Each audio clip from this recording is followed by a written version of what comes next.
You excited about the Angular? Definitely excited for this lecture to explain all that stuff. Yeah, getting everything started, anytime you're starting to use some sort of, new framework or, other tool that you have to install on your computer, there can be lots of problems because I talked about this before. Everybody's computer is different and there's going to be different issues that pop up on different operating systems and versions and whatnot. So I know you guys have been asking for a lot of help on that. I definitely appreciate all the TAs who have been working with you to resolve some of those issues. And I notice that a lot of you are helping each other out too, which is great. So keep that up because you're going to get each other through those kinds of hiccups that will then free up your time to just do your work, right? So yeah, definitely work with other people to get that stuff resolved and use Google a lot, like Google error messages. I mean, it's pretty rare if you Google an error message and find that no one in the entire universe has ever come across this particular error message before. There's going to be something out there. There's going to be, different kinds of forums and lots of Stack Overflow, I'm sure, where you'll find answers to things from people who have already walked the path that you are on. Okay, I think we've got a pretty good crowd. So I'm going to get this up and we'll get started. Okay. Angular part 1. Here we are. We've got the classic class structure tonight. No surprises there. For announcements, the last days of class, of course, are next week, 19th and 20. I'm sorry, class 19 and 20 are on the 12th and 15th next week. And then the catch-up class will be on the 19th. Just as a reminder, all 6 graded assignments have to be turned in by 8:30 p.m. With a score of 1. So anything you have not yet demoed for your TA, you need to do that and make sure everything's cool. And then you will be able to proceed on to Unit 2, which will begin on Thursday, the 5th of January after a 2-week break, which is unusual and really nice. It worked out perfectly, the timing on this. So everybody will get to take a little bit of a breather before jumping into Java. All right. So Angular part 1, we are looking at a framework for web design. So there's a lot of unique things to talk about here, but it's actually going to go, this part will go fast, and then we're going to actually code some stuff, which will be more useful. Frameworks, I want to talk about the concept of frameworks, the concept of component-based architecture, and dynamic HTML templates. And then we'll actually go through the syntax and the commands for creating a new Angular project, what the file structure is like, how to serve up the application, get rid of that demo content that they always provide on a new project. And then, breaking down the component. What are all the parts of a component? How does it all relate to one another? How do you create new components? And how do you compose a page with multiple components? So that's what we're going to focus on tonight. And then next week, we will get into, more advanced syntax with, structural directives and attribute directives and, data binding and event binding and that sort of thing. Okay, so let's move on to talk about frameworks. So a framework is essentially a powerful collection of libraries and tools, and it has its own syntax and structure and its own way of compiling the code. And it gives you a way to build a very robust application without starting from scratch. I do not have any examples in mind, but there are massive companies that, household names out there who use Angular for their front end. You can do some really amazing stuff. We are going to scratch the surface of Angular. We're going to give you just enough of a foundation that you can build on it if you're ready to learn more.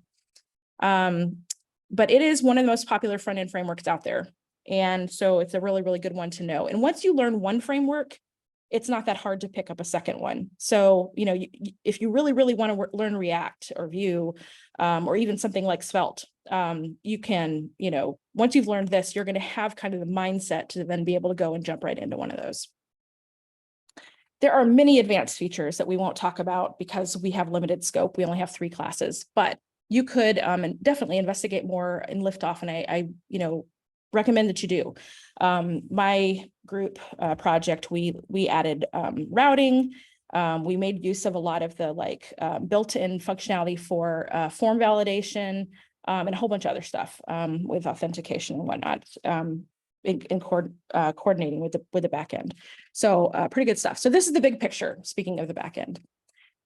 When we get to Unit 2 and you're looking at Java, we're going to learn a backend framework called Spring Boot. And you're also going to learn how to connect a MySQL database. And so in Liftoff, you can then put that all together to have a full stack application all the way from the front to the back. And this is, essentially a very simplified thing to kind of give you a picture of what that looks like. So we're going to, teach you the front end now. Next unit, we'll teach you all this back end stuff. And then in Liftoff, you can put it all together. So let's go on to talk about component-based architecture. The idea here is that you want to think about things being modular.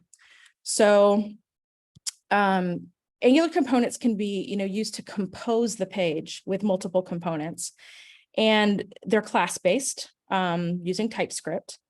And I mentioned this last class we talked about TypeScript, that ever since Angular 2, because Angular 1 was JavaScript. And by the way, you'll see multiple Angular versions out there, and you'll notice that they change quickly. That's because they come out with a new version every 6 months. So, and it's not like it's some new amazing big thing. It's just gradual changes that they're making. They just update it on a regular basis, which is pretty cool. So that's why compatibility isn't a huge deal from one version to 3 versions ago, because there's, generally slight changes along the way. Okay, so you can have more than one instance of an Angular component on your page, and absolutely should. This is what modular, building is for. It keeps your application dry, gives you a lot of reusable code. And in this example, you can see that I've kind of got, a page, and it has a header, and it has like a main section. And then inside the main section, I've composed, multiple other things. I've got 3 instances of this, first component that has a little image and some text in it. Often those are called cards when they're put on the page that way. And then there's a 4th component below that. And all of those things, come together to make up the content on the page. But each of them has their own, HTML definitions and all that kind of stuff, which leads me to the dynamic HTML template. So you can get automatic updates to your content. So with JavaScript, like vanilla JavaScript in the DOM, you had to, have all this code to change the inner HTML, change the style properties, to handle all of your event listeners, and, have all these different things that you were very specifically telling it to do. With Angular, a lot of that is automated. It's got this built-in functionality that just kind of holds data in state. And state is a big concept. I'm not going to talk about it too much, but you're going to hear me use that word a few times. So I'll try to explain it in a general sense right now. State can mean a lot of things, but when you're talking about data, it just basically means it's going to hold the current value of the data, and then it'll automatically update the page anywhere that data is referenced. And so, all you have to do is maintain the state, and then the rest flows out of that, which is pretty cool. So these are called HTML templates. And you just define as much HTML as you need for that particular part of the page, that particular part of that component. And then it gets kind of all built together into one big HTML document by Angular. So there's a lot of special syntax. Don't be scared off by this, because we're not really going to learn most of this tonight. But the first 2 here are called, this is called text interpolation, where you use placeholders with the double curly braces there, and just, give it your references to your data. And then there's a structural directive, ngIf. There's another one, There's ng4 is the other main one we're going to focus on, which is the way that you actually can loop through stuff using your template instead of using TypeScript to loop, and do it right there on the page. So we'll learn about that on Monday. And then this is called a template reference variable. It simplifies the way that you can handle referencing data within the form and do things with it directly from the template in conjunction with the TypeScript file for that component. This is an attribute directive. You'll notice that those brackets around the attribute value there. And then there's event binding, where you see the parentheses around the event name. So, all of these things you're going to learn over the next 3 classes and put it all together, and you'll be able to do some really amazing things with it. So we'll unpack it a little bit at a time. But I wanted to kind of give it to you all on one page, just so you can kind of see how, what all the different terms are, and, what it can look like to kind of have it all together. Okay, so how to create an Angular project. This is where we're going to get, technical on the actual commands and stuff. So first thing is to make sure you put it in the right place. So go to the directory where you want the project to live. Now, this can be an existing Git repository folder. Maybe you've already created your repository and you just want to make sure you create your project inside it. Or the project folder itself can be the folder for the repository, and you can initialize Git inside of it. But you don't want to put it inside an unrelated existing Git directory where you have a completely different project inside. Just make sure you don't do that, because then it gets real hairy. Okay, so the command that you use is ng new your project name, which can be anything, whatever you want to call it, but ng new is how you do that. And you'll notice that the convention is hyphenated lowercase. That's standard. And it will, create everything it needs to from there.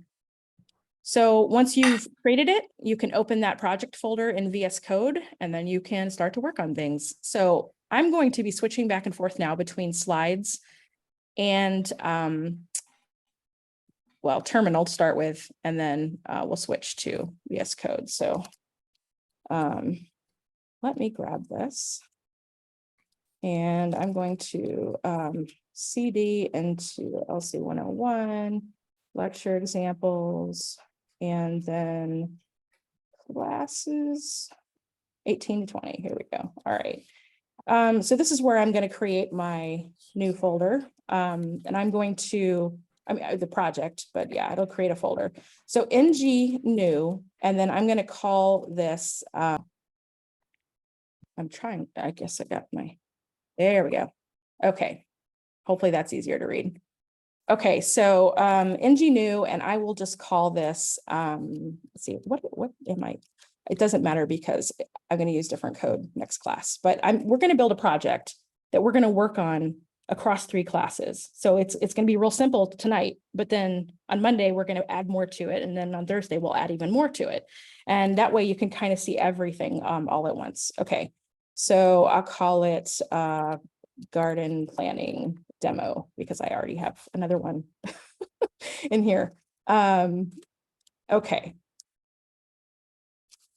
And it's going to ask me if I want routing, and I'm going to say no. You guys can add that during liftoff if you want to, but for the remainder of unit 1, just say no. And then I'll just hit enter to choose CSS, basic CSS. I do recommend learning Sass, though. It's pretty cool, because you can actually have variables in your CSS, which saves a lot of work when you want to update things, especially colors and stuff like that. It's thinking about it. It's installing. Josh, you got a question? Yeah, I was just going to say, when it's doing this whole installation, is it normal for it to finish saying that there's a whole bunch of vulnerabilities or something like that? Yeah, it just depends on what's the current state of things on your computer with NPM usually. You can always do like an NPM update to see if there's some things that can be updated. But if things are just warnings, you don't really need to worry about it, as long as there's not like an actual error. And it's very common to see that over time. Okay, so we have successfully created a project. It also says that initialized Git. Interesting. Okay, so I'm going to go ahead and switch over to VS Code. I'll get that up here for you guys. I am done with this now. So let's get this, and I'm going to make it plenty big. and we will open. And I'm going to go to launch code and here and here. Here we go, garden planning demo. Okay. So we have now created a new project. So let's go back to the slides here and talk about the next thing. So Angular file structure, you definitely want to learn your way around, kind of know what files you're going to be working in and which ones you can ignore for now. When you become a very experienced developer, you learn how to work in a lot of these files, but for the purpose of our class, you don't need to worry about a lot of them. So you can go to VS Code and look at the file tree, and all the source code for the project is going to be in the source folder. And a lot of stuff is inside that. So you've got the app folder that has all the content for the pages, which it initially just has like a primary app component and the modules and info. It's like a registry, basically. And then the assets folder, you can use or not use, but if you want to have like images and stuff like that available that are actually part of the app, you'd want to put those folders inside assets. And then index HTML is the top level file. This has a head. It has all of the absolute basic structure for the HTML. And then once it's there, you're going to put everything else inside of that, and it's all going to flow from there. So you only have to have that stuff once. So pretty much you don't need to touch it most of the time. And then unless you want to like add Google Fonts or something like that to put it in the head, and then that's where you'd go. The app component is also placed inside this file, and that's why all your components will then show up on the page, because they're put in this file. The main TS file is for all of the stuff needed for the app to run at the very highest level, and you typically don't need to ever mess with it. Styles.css is where you place global level CSS, like things that are just going to be the way you want to style things for the entire app. Ian, got a question? What do you mean when you say at the highest level? Because it's a hierarchy. And so everything that all the components are going to live, inside of each other, it's all nested. And so all of the kind of surrounding things that wrap all of that are the highest level. I'll show you in just a second, because we're about to look at the files. So you pretty much don't need to worry about any other files for now, except for the ones that are in these places. So let's take a look at it. Come over here and you'll see the node modules up here. That's a lot of the dependencies that are in libraries and things that are part of the project. And then you also see a lot of things down here, configurations for TypeScript, the dependency, stuff in package. And Angular.json has some stuff, some settings for Angular. So you don't need to worry about most of this. But the app folder is where you're going to do most of your work. Again, here's the assets folder. It's empty. Well, it's almost empty. But yeah, it doesn't really actually have anything in it right now, but we'll add some images for this project later. But here's your app component. So you've got 4 files for the component itself.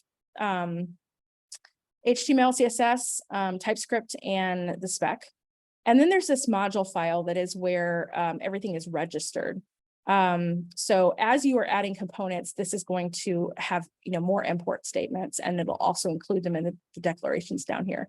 And if you had like routing and things like that, those would be registered in here as well. So there's this file is gonna basically serve it's going to register all of your components, not just app. So it just kind of lives here in the same folder. But any other components we add, we're going to do in this app folder. And then here's the files I was talking about. So index, it just looks like a basic file, right? And here's where the app root is. That's that app component. So this is what basically says, take all of the component stuff and put it inside drop it into the index.html. And then you don't have to actually put any of your page content in here, because it's all going to come because this is here instead. That's part of the composition we're going to talk about later. So I know I'm going kind of fast on all of this, but that's okay, because we're going to talk about it in detail as we go tonight. Yeah, And this is the main file, it just has imports and stuff. So don't touch that. And then this is empty, but you can add global styles, and we will for this project. I'll add them later. Okay. Eric, you have a question? Yeah, there's I know in the readings it mentioned there being an E2E folder. But I was reading online that that's kind of connected with it's called Protractor, that was deprecated from kind of like versions 12 and above on Angular. Yeah. Basically, we was just wondering if that's something that we need to worry about. Nope, not at all. Yeah, don't worry about it at all. You just got to concentrate on the components mostly. Okay. So we are going to keep going here, and then we're going to keep building this thing as we go. So the first thing to do, though, is just to learn how to run this application, right? It doesn't do you a lot of good to develop if you can't see it in the browser. So to do this, you're going to go to the terminal and use the command ng-serve to start up the application. So I will come over here and open my terminal with command J. And then I'm going to, you'll notice, because this is the main folder it's open, I'm already here in the project. And I can serve it from here.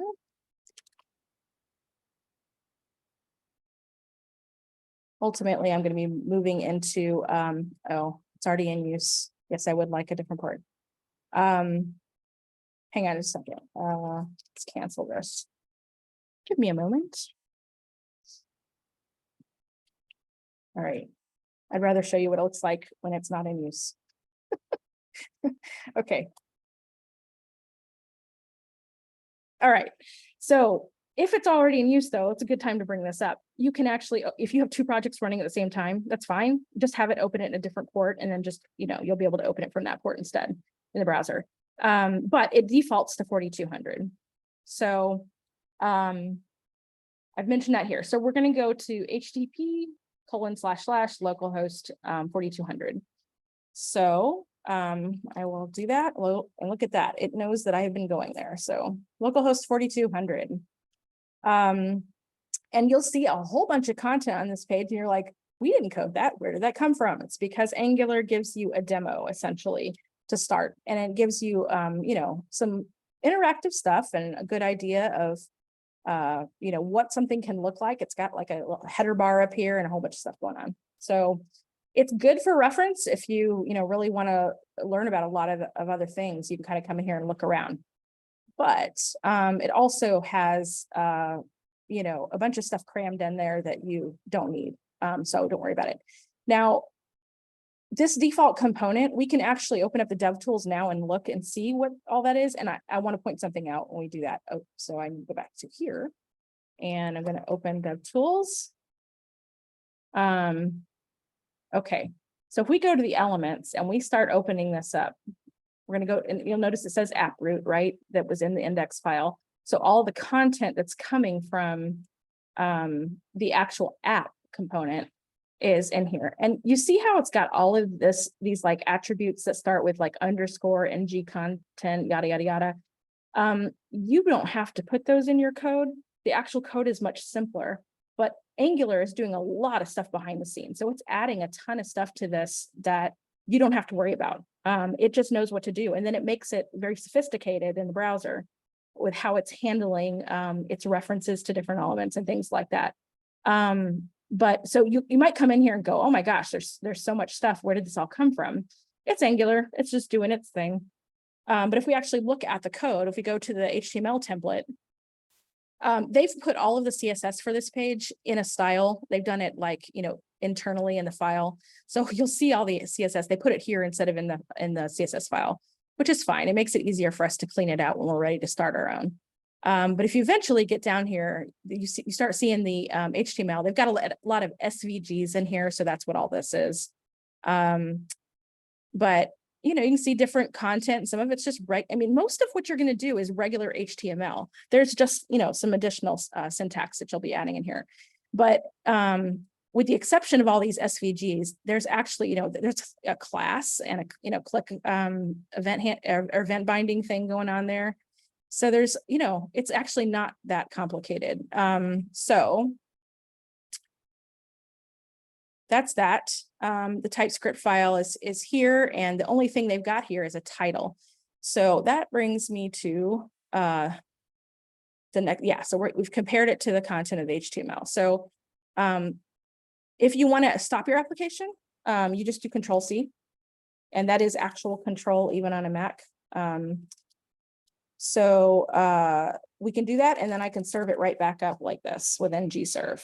So you might occasionally need to stop it and restart it as you're working on it. But for the most part, once you serve it, it'll let you know if there's errors. And then as soon as you fix the error, it just recompiles and everything's cool. So it'll just kind of keep doing it. So, before I was having to use that live server extension to make it where I could constantly see the changes updating in the browser.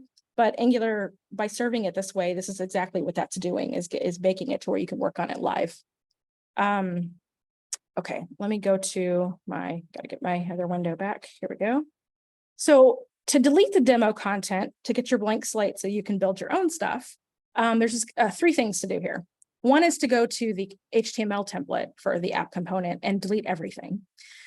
And then in the TypeScript files, we're just going to delete that title variable unless you want to use it, in which case you can totally keep it. But if you're not planning on using a title variable in your file, then you can delete this. But there are 2 tests in the spec file that depend on that title component that they've given you for examples. So you'll want to, if you delete title, you also need to delete the specs, or else it'll give you an error. So let's go do that. I'm going to go to the HTML file. I'm going to select everything and delete it. So now we have a nice blank slate in our template. And I can put, something on the page of, all clear. And that's all I have to do is just add that. And we should be able to see that here now. Yep, all clear right up there in the corner. But we also need to go and do these other 2 things. So let's go to the TypeScript files, and I'm just gonna, I'm not getting rid of the class, because this is where, everything needs to go for any logic or data that you've got for this component. But I got rid of that line of code, just that one variable declaration. And then not there. And here, there's a describe block here, and then before each. And then there's 3 specs, and these last 2 are the ones that deal with title. So we're going to just get rid of that. And then everything should be good. Okay, so we're good with that. Let's go on here and talk about the component. So I sort of mentioned this in passing before, but we'll talk about it again. There are always going to be 4 files for component, unless you explicitly omit the spec files. And there's a way to do that. You can put a flag in there when you're creating the component. But generally speaking, it's a good idea to have it because it makes sure that you don't inadvertently majorly break anything. Okay, so for the source app folder, you'll see the 4 files like we did before. The CSS file, the HTML template, the spec file, and the TypeScript file. And those are all automatically working together to provide the content and the functionality of the component. It's a unit. It's working as a group. So every time we create a new component, we're going to get all 4 of these files, and all you have to do is start adding stuff, and it'll work. So the app.module file, I went over this already, but that's for all of the components, and it's where they get registered as modules, so that they can all function within the application. So to create a new component, you just need a simple command. So you want to go into the app folder. And so something to keep in mind with Angular is that you may need to navigate through different folders from time to time as you're creating things. And what I like to do is I like to use this little feature over here where you can have a split terminal and open a second terminal. That way I can keep an eye on any error message that might come up in here when I do something that causes it to not be able to compile. And I can read that quickly, but I also can keep going with any Git commits that I'm making, or any new classes or components that I'm creating, or whatever. So you can have both of these side by side. And so let's do this. I'm currently in the main directory. So you can see, you know, here's the source folder, right? I can cd into source, and then that's where you can see, you know, the app folder, the assets folder, all these files that we're seeing over here. Where I really need to be to add components is in the app folder. So I'm going to go one more down. And now we see we just have the 5 default files for the app itself. So we want to use this command ng generate new. Sorry, that is not correct. I need to fix this. I'm sorry. So this should say ng generate component. And I also actually meant to put on here, so I will add this later before I create the PDF, that you can abbreviate these and just use NGGC instead of generate component. But let's do it. NG generate component. And then I can give it a name. And so the first thing I'm going to create for this app is a header. And I'm just going to call it header. So I can do that. And it creates all 4 files. It updates that module file. And so now we can go and see that I now have a header directory inside app. And inside that are all 4 files that belong to that component. So the entire component is kind of, you know, kept here in a group for you. It's very nice. It's very organized. And then again, this module file, you'll now see it's imported the header component. And then right here, it's added it to the array of declarations. And every time you have a new component, it's going to keep just automatically updating these for you, which is why it's so helpful to just do this from the terminal instead of having to like manually, create all these directories and folders and go in and, you know, edit this and everything. So that's it. So we can come in here and take a look, and, you know, the HTML, it always defaults to just having a little p tag, and it'll say, you know, the name of the component works. So header works is all that's there. But if we look at, you know, over here, we don't actually see that yet, right? Because we haven't actually done anything with it. Well, let's finish this. Yeah, so the component name is hyphenated lowercase, and that's, you know, classic convention. But you will notice in the TypeScript file, it gives the class name in Pascal case, just like you've been taught to do with JavaScript and TypeScript classes.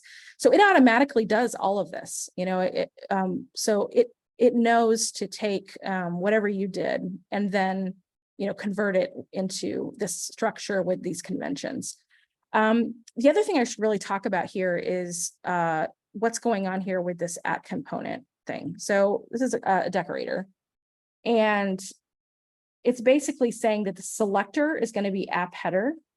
So that now we know what we can use when we want to actually place it into another component in the HTML template. And then it just, these are how it knows, you know, what HTML file is connected to this TS file and what CSS file is connected to this TS file. So this is just how it kind of, you know, connects everything and makes sure that the rest of the application knows, you know, how to reference it.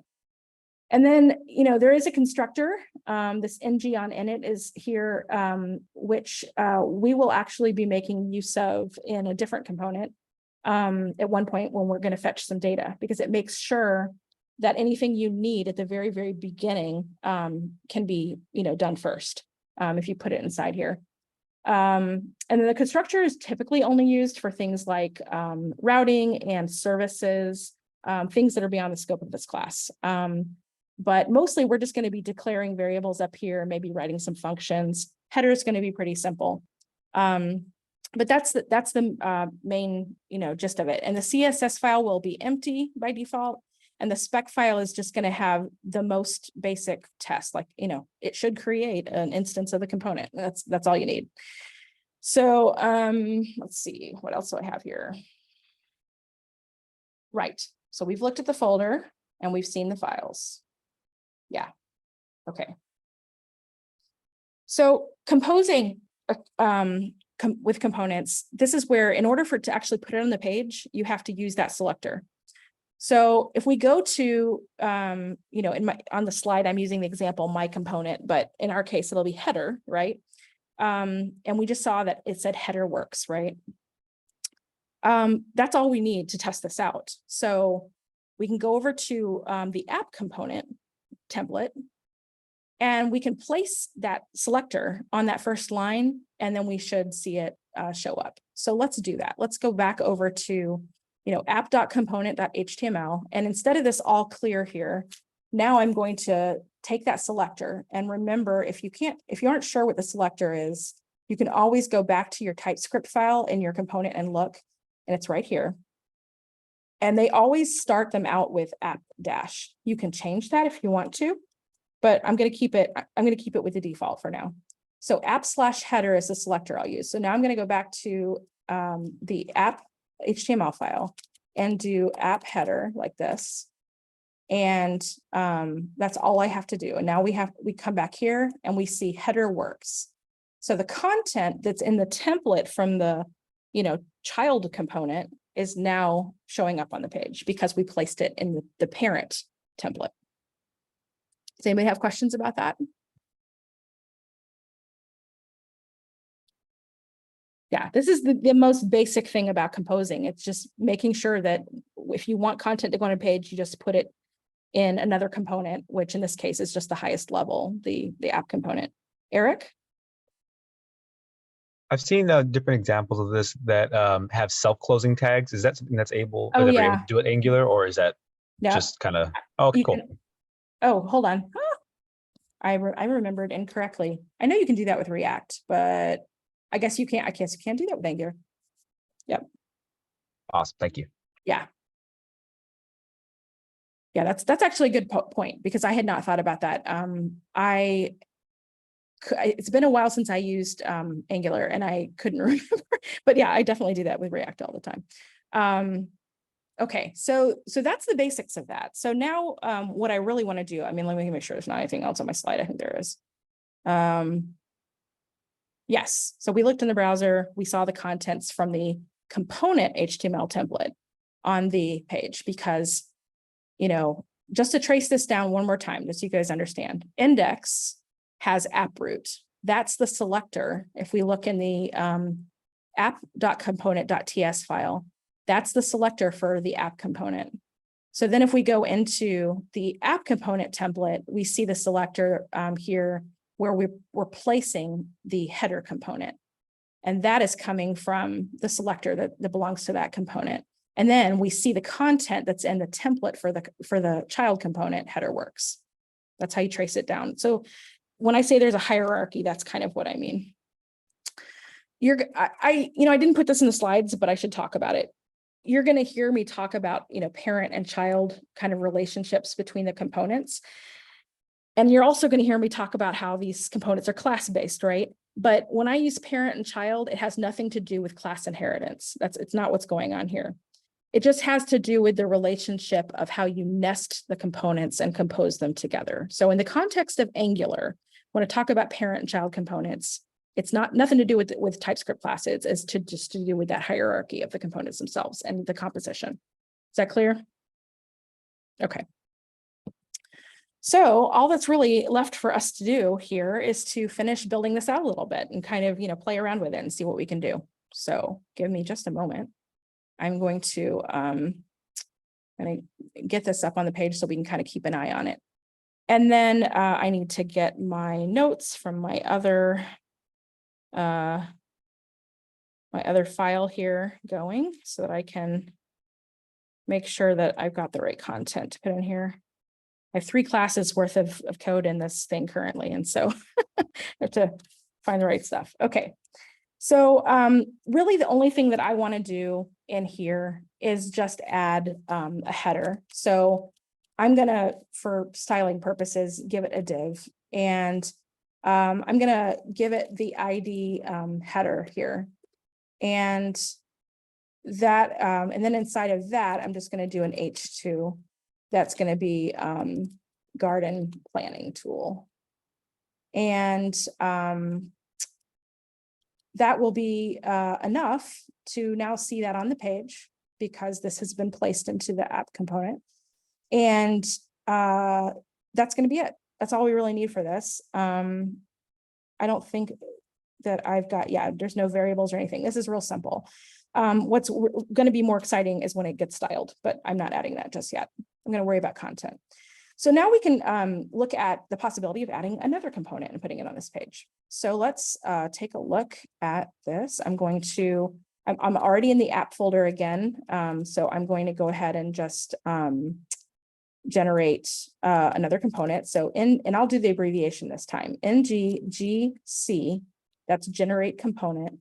And I'm just going to call it main, because essentially all the main content is just going to be placed in here. And it created all 4 files. It updated the module file. And here it is. Right next to header, we now have a main component. And it just says main works, but I haven't placed it yet. So let's place it. And I'm just going to put it in the app component right after this. And I'm just going to do app main. And then we should see main works showing up here on the page. So that's all good. So now let's come back over here and start working on this component and adding some content. Ultimately, we are going to have more components, but we're just going to do a couple things here tonight. And, we'll just be building on it a little bit here and a little bit there. So let me get to the right file here for my notes. I don't know what just happened here. I don't know what this is. Okay. Let's get back to here. There we go. Okay. All right. Now I'm finding what I want. Okay. So I'm going to have in here a div, and you might have seen me do this before. There's something you can do to kind of fast track this. I can say div just like that without putting the brackets in. And if I want to give it an ID, I just do a hashtag like this and give it the ID. And then I just hit the tab key and it creates it. Boom. So things that can make you a little more efficient, little tricks like that. And then I want to do the same thing here with a div called left column. And it's all going to make sense eventually. It won't matter for right now because I don't have any styling in here. And then I'm going to do an H3 and call it available plants. So what we're going to do here is we're going to have a list of available plants. And then later on next week, we will make it possible to kind of add them to a section that represents which of those plants we want to be in our flower bed and how many. But for now, we just need to get the plants listed. So we're going to have the plants, and then we will just list some of them here. And to keep it simple, really, I think we just need the data, and we don't have the data yet. So let's go get it. So I'm going to switch over now to the TypeScript file, and let me close the header stuff so this isn't gumming up, and I don't really need that right now. I'm going to close all this other stuff. Okay, so we're just focusing on the main component right now. Okay, so in the main component TypeScript files, I'm going to have a little bit of data, and should we go ahead and fetch it? Let's go ahead and fetch it. Why not? Okay. So here's what we're going to do. I'm going to show you how to create a class so that when we fetch it, we can actually create objects of that class and have everything I mean, you could also use an interface, but I'm going to create a class, and I'm going to actually do it. I'm going to create a folder inside app. There are multiple ways. Different people do this different ways. This is just one of the ways, but you can create a shared folder. And then inside that, I could have a models folder, which is another way to refer to a class. I'm only going to have one class, so I'm not going to do that. I'm just going to put the class directly in here. And I could create it, but I'm actually going to show you how to do it from here. So we're going to, I'm going to CD into, source app shared. Okay, so we're in the shared folder, and I'm going to do ngg, and then I'm going to say class now, and I'm just going to call it plant.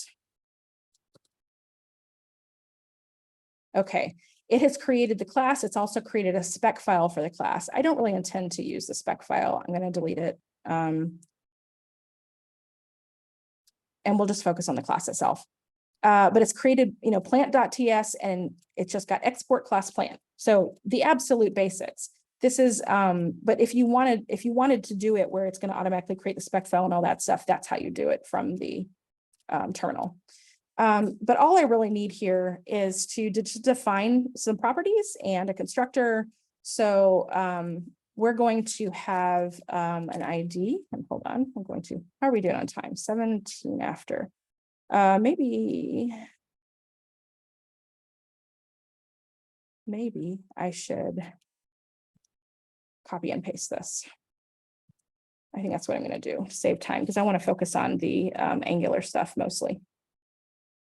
I have more time to talk that through. Okay, so I have this TypeScript class. I've declared and typed all of my properties. I have a constructor that has the parameters I want, which is everything except for num allocated, because that isn't going to be part of the data that we create these objects with. It's just something we want to track. So instead, down here, I'm just going to default it to 0. But everything else is going to come from the constructor when we actually create instances of this class. Okay, so we have an ID, we have name, we have color, and the number that are available, and the number that have been allocated to a flower bed, and then an image file name, which is we'll be able to use once the images are in place. So let me go get the right information so we can fetch this. Yeah, okay. So we're going to go back over to our main component now that we have this class. And I'm going to do something to show you how great VS Code is with this kind of stuff. Inside this class right here, I'm going to say plants. I'm going to declare this, and I'm going to say it's of type plant. And you'll notice the first thing it does is pop up the possibility of, hey, do you mean this plant? And it says .. /shared/plant. And I'm like, yes, that is the one I mean. So I'm going to use tab, and it automatically puts the import statement up here for me, which is really nice. So these kinds of tricks you'll be able to use on a regular basis. Now, I don't just want this to be a single plant. I want it to be an array of plants. So as you recall from the last class, that's how you declare an array of plants. And then I'm just going to initialize it to an empty array. And once I do that, because it's not in the constructor, if I just do it here, it doesn't need to be, part of like a property, a traditional TypeScript class property. And so, TypeScript's happy, Angular's happy, everybody's happy. If you keep seeing the screen go black, it's like every time I'm in the middle of typing something and it's not compiling, it'll do that. You've probably experienced this already if you have done your exercises. Okay, so all I need is that. And then down here, I'm going to define an asynchronous function called load plants. And remember, with TypeScript, you don't actually use the function keyword, but I do have to use async if I want it to be asynchronous. And I'm going to say let response equal await, and then I'm going to fetch something. And I'm going to go copy this from here because I do not want to type this out.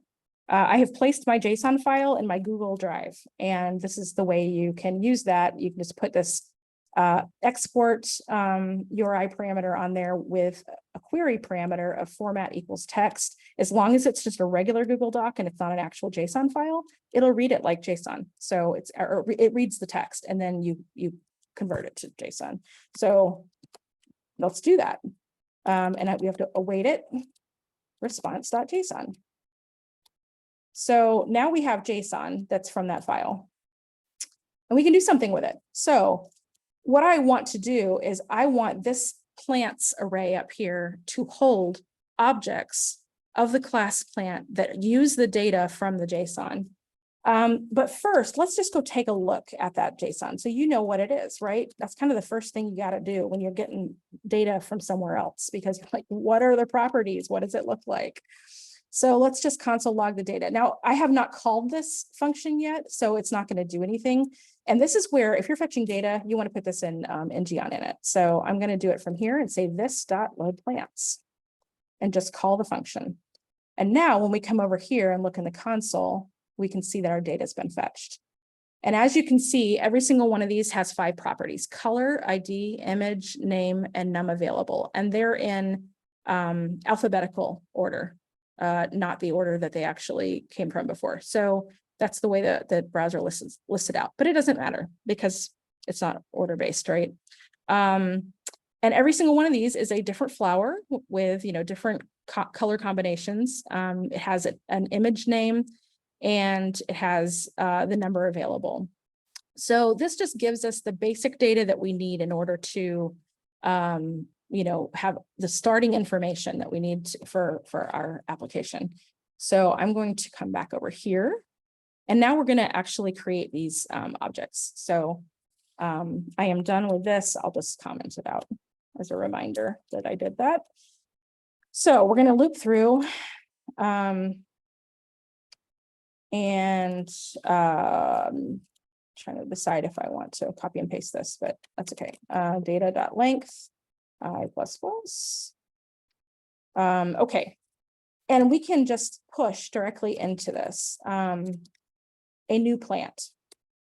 So I'm going to say new plant, and I want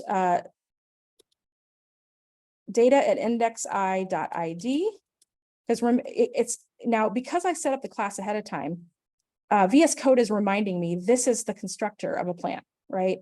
Give it an ID, give it a name, and it's even highlighting the fact that you're unnamed now. It's giving it to me in bold, but it gives me all 5 of these to remind me what I need to do and in which order I need to do them. So that's helpful to not have to switch around all the time. And so I'll do data at indexi.name and data indexi.color. And by the way, I just realized my other window here, my other project that I'm getting this from, automatically linted and put this into an abbreviated format. So I'm going to show you in a second what's going on here. Because you're like, oh, never mind. Forget everything I just said. Okay, so we have we have all 5 of these. They're being passed into the constructor of the plant class, and it's going to create a new object of the plant class and put it into this array. So it goes through, it does this for every single one of them. And so now we could console log this.plants instead of console logging the JSON data. And now we see we have 9 plant objects that have ID, name, color, num available, num allocated of 0, because remember we said that by default it was going to be 0. And then the image is the last property. Okay. So good. Now we have some data we can work with. It's nicely formatted exactly the way that we need it to work with it for our app. What do we want to do next? We want to put it on the page, right? So we've got all that stuff loaded, and so now we can actually go and flip back over to our thing. And we haven't learned how to loop with Angular yet. We're going to do that next class. So for now, what I'm going to do is actually just list it on the page. And so I'm just going to do some simple, list items, built-in HTML. And this is where we use some of that text interpolation I was talking about. So we're going to say, plants at index 0 dot name. And then maybe I put in like a dash and I say, plants at index 0 dot color. And oops, I forgot to end my brackets. And so it's treating it like text. And then I do another placeholder and say plants at index 0 dot num available. Let's do that. And, available. Okay, to actually have the word on the page. Okay, so we can see on the page, we've got hyacinth-blue-8 available. Let me, nope, that's not what I want. Okay, over here. There we go. All right, is that easier to see, guys? Just realized that was super tiny because I'll fix it once I put the CSS in. Okay, so that's good. So I'm just going to copy that down a couple times, and we will, put in, just to have a couple more examples. We'll put in, 1 and 2, so we can have some different elements of that array represented. Yeah, so now we have the first 3 that are in the array: hyacinth, blue, 8 available; tulip red, 12 available; daffodil yellow, 16 available. So we're getting somewhere. We've got some, information being displayed on the page using Angular text interpolation to grab the data. So the only, I guess the next thing we could do, we can go ahead and do this, because I've got a couple more minutes.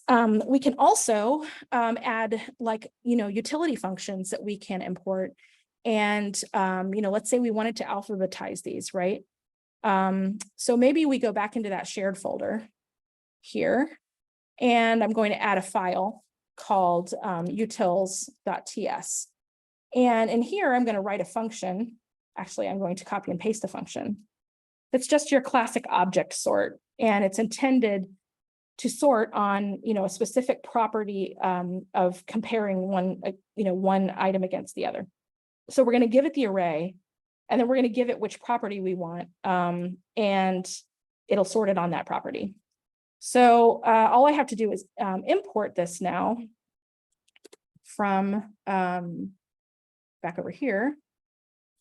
So I can say import and say capitalize, not capitalize, alphabetize from, and I need to go, back up to shared, and then I can go to utils. And then I can come down here, and I can basically say, so instead of console logging this now, I'm going to just say plants, no, that's a function. Alphabetize plants. Okay, so it's going to this dot plants, because this is TypeScript. Failed to compile. Argument for property was not, oh, because I didn't give it the, second argument. We want to alphabetize it on the name property, right? Because that's part of our object is plant.name. So now we see that it's in order: crocus, daffodil, daffodil. And that's fine. That's all I really wanted to do. So I've alphabetized it within this function so that it's already done, and it will always be alphabetized from now on. And that makes sure it happens as part of this process at the very beginning before it displays it on the page. So that's a way to do that. You can kind of start to build some functions that are useful that, maybe you want to use them in different parts of your application. You can put them in a shared folder like this. This is very commonly done. So that's a tiny taste of getting started with an Angular project. And kind of, I'm going to start to build this in a way that's going to hopefully show you a good picture of what it looks like to do something like this professionally, because there's a lot going on. You guys have never had so many files in one place, right? But this is, when you come into the real world and you get in, the code base is massive and there's so much going on, and it can get really overwhelming really fast. So getting you guys used to working within frameworks like this is really important. It's an important step to getting you to your career.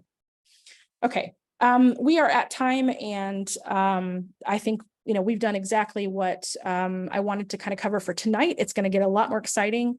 I guess I could add the CSS. That would make it prettier, but I don't have the pictures and stuff in there yet. It's okay. We'll do it next time. We'll make it pretty and do more exciting things and get rid of that nasty having to repeat the lines over and over again with all of the hard-coded index values. Eric, you got a question? I think this gets in more of the back end stuff, but say you wanted to get all that stuff all the JSON files from local files. So it's in your, I guess would be in your assets. If you have a bunch of images or different objects based on what you want to do, would that be more like a JavaScript framework that deals with backend stuff, or I'm not really sure. Yeah, you can absolutely, have the file in your file tree here, but it's more common to either get it from a third party altogether or to get it from like your own back end, so that it's, the data is being stored in a database somewhere and it's going to pull it through the back end. So that way, maybe somebody has added a bunch of data or deleted a bunch of data from the database. You're always going to have the most current information available to you on the front end if it's being stored permanently on the back. Because the problem with putting it up here is that it would have to be changed out here. Like you had to change it out manually. You have to manually change it. Yeah, you'd have to come in and manually change out a new file with new data all the time. But if someone's just managing a database and they're just using some other function to add or delete from that file, then by fetching from that location, you're always getting the most current version of it. Oh, okay. So I guess then my question would be, what kind of function is that function that manages the database? Is that more on the back end things, or is that something backend? Yeah. Okay, got it. We will do that in Unit 2. Thank you. Yeah, absolutely. Okay, so let's switch over and finish our slides here real quick. Talk about Studio. So for Studio, there is no starter code. You're going to create a new app, just like I just showed you. You're going to create this mission planning dashboard. And so use your new skills to create a dynamic view in the browser. View is a term I didn't really talk about tonight, but that's basically what we call it. When you are seeing the representation of all your content, that's the view. And you're going to do that with your Angular components and templates. So your instructions are in the book, of course, and it'll give you the instructions for how to set it up. And then tell you what the requirements are, that you've got these different pieces that you're going to add. And eventually it's going to look like this. You'll have a name, the name of the rocket, you'll have these 3 columns, and it's going to provide, I think they're going to provide you with, the CSS down here to make that work. And then you'll just set it up to where you're going to, make sure that everything is in the right place and it's all coming from different components, but it's composed on the page together. That's all you're really concerned with. So we'll come back here at 8 o'clock and I will code out a demo of that for you. So, yep, Monday is class 19, Thursday's class 20, and the following Monday after that is your catch-up class where everything's due. Getting down to the very end here, guys. It's exciting. All right, you guys head off to Studio, have a good time, and I will see you here at 8 o'clock.